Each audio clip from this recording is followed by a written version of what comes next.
Nice story. Great story. But he ain't no Steph Curry. It's a problem.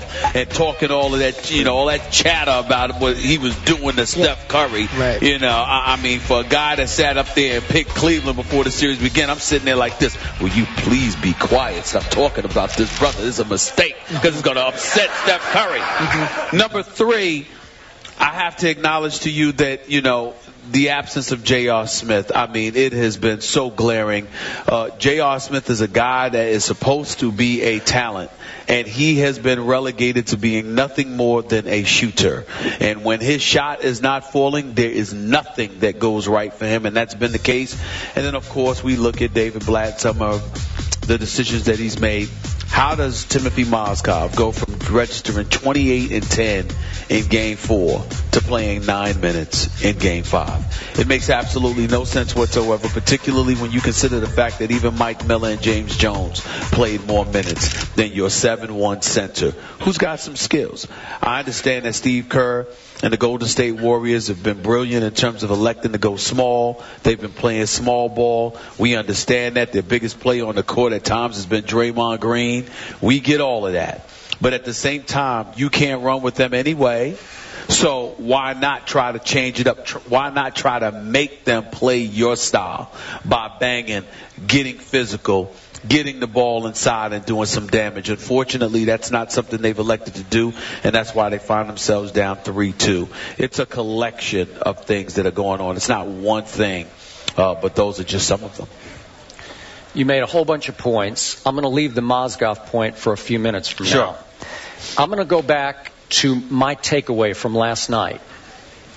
Obviously, I picked Golden State to win this in 7 games. Yep. And I thought last night was a very weird basketball game because I'm going to remind everyone, with 4 minutes and 24 seconds left in that game, LeBron James had a point-blank jumper over Iguodala, right in the lane, just point-blank, 7 feet away, and it hit the back iron. If that goes in, it's 86-86. That's 4 minutes and 24 seconds left. LeBron had the pace in his favor. He had the low score in his favor. And it felt like to me, with 4:24 to go, LeBron had his team in perfect position to steal yet another game at Oracle. Right. And what happened from that point forward? Iguodala then goes down to the corner, the opposite corner, and hits a huge three-point shot. I thought that was the biggest shot of the game. Then LeBron doesn't box out on the next possession, and Iguodala gets an easy putback. All of a sudden, it's a 5-point game. It wasn't until that point that Steph, who again is my favorite player in the league, went absolutely nuts on Delly. But it's a 7-point game at that point. And by the way, Delly did, I don't know how you could play better defense than he did on Steph on every shot that Steph made. I thought Delly mirrored him at the best he could play, got a hand in his face. When Steph is on, Steph is absolutely unstoppable. And when he found it last night, late, now they're all burial type points because it's already a 7-point game, then it goes to a 10-point game, and he scores those last 10 points. And all of a sudden, very misleadingly, that game turns into a 13-point, what felt like a blowout at the end. And again, 4:24 left. It was a close game. So my point is, the Cavs broke down, allowed 3 straight offensive rebounds in that stretch, which is unlike them because that's what they usually do to the other team. That was uncharacteristic to me. So my point is, as Cleveland goes home, I think Cleveland still has a lot of confidence it can win Game 6 and get it back here. I do think they do because, hey, you had them right where you wanted them last night. Am I right? Yeah, you're absolutely right. But what I'm trying to say to you is that to me, yes, they do have the confidence to win Game 6, and that's a story. That's a subject we'll broach as the show progresses today. But what you have to understand is that if you're Cleveland, you're almost better off getting blown out and losing. I'll give you a perfect example. When your San Antonio Spurs lost the finals 2 years ago, they were up 3-2. They were up 3-2. They go into Miami. They try to close Miami out. And you know the fatal play. Chris Bosh grabs a rebound off the LeBron miss, feeds Ray Allen. Ray Allen hits it from the right corner, overtime, blah, blah, blah. What I'm saying to you is that one of the reasons why so many folks were confident that San Antonio would lose Game 7 is because, figuratively speaking, they had emptied the chamber. Now, obviously, they didn't because they competed in that game too in Game 7 and had Tim Duncan hit a shot in the lane, a hook in the lane. You know, very well may have been a different story. There is something to be said for things like that. When you look at Golden State and Cleveland, Cleveland is at a point right now where the more minutes they play, the more trouble they're in, because the mentality that Golden State has is stay the course, stay the course, stay the course. It's a marathon. It's not a sprint. You hear Draymond Green, you hear Andre Iguodala, you hear Steph Curry and everybody talking about how you can't prioritize locking down LeBron because you're not going to be able to do it. Where other players, you might make adjustment, make changes and say, all right, he's getting off in the first quarter. We got to do something about it. Their attitude is, we know we're not going to be able to do anything but so much anyway about LeBron. All we can do is stay the course and wear him down. So my point to you is that I look at last night's game, and to me, Cleveland, in terms of the series, would have been better off getting blown out, where you said, all right, it's the third quarter, this is over. Sit down, we lost this, we'll see y'all Tuesday. The fact that they were in it as the game was winding down, you're expending energy from a team that's almost running on empty. And that's where your problem lies. I have no doubt that in all likelihood, Cleveland could turn around and win Game 6. But the problem with Golden State is Golden State's strategy this entire series has been about the marathon, the long stretch. As the game and the series wanes, we will gain the advantage because they don't have the bodies to deal with us. And Cleveland showed that yet again last night because everything was going just according to plan. And then the last 4 minutes, they faded. They faded. That's they your fell problem apart in this series, and that's why they're in trouble. Okay, back to your J.R. Smith point. This man does have talent, and it is explosive talent, and we saw it early. At one point, he obviously had a hot stretch, but he had 4 out of his first 8 shots. Right. And then all of a sudden, he disappears.